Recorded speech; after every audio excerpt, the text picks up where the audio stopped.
um, sometimes I wonder if I am falling into a trap. Like because I have a systems lens, and so I'm working with a mentee or a leader that I'm coaching, so one-on-one conversation, and they do bring up something to me that has a systemic connection. Like, yeah, they might be talking about having enough time for themselves, and I bring up, well, or they may bring up how people perceive them at work, or not getting ahead at work. And I'm like, well, do you think the fact that you're a Black woman has anything to do with that? And so I'm more fearless now about asking about those things.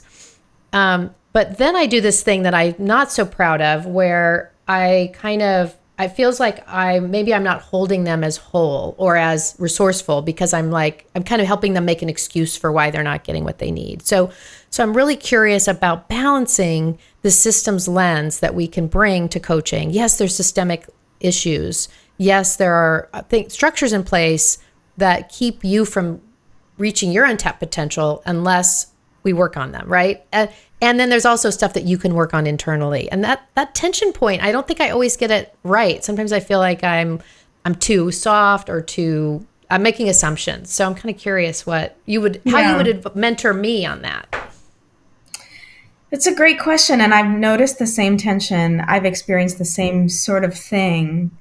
But as a psychologist, if I wear my psychologist hat for a moment, okay, so it may feel as though we're making a justification for why you're experiencing this kind of discrimination, and it's a systems thing.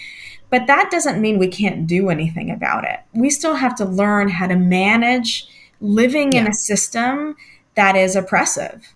And we have to learn how to talk about that, manage it, and be a leader in that system, even as we might work to dismantle the effects of that oppression on us and on others. And to me, that's a very rich conversation to have. If your client is willing and able to go there. And I like to push them there, because that is, I think, a really essential conversation. Like, yes, we live in these oppressive systems, but it doesn't mean we have to accept them.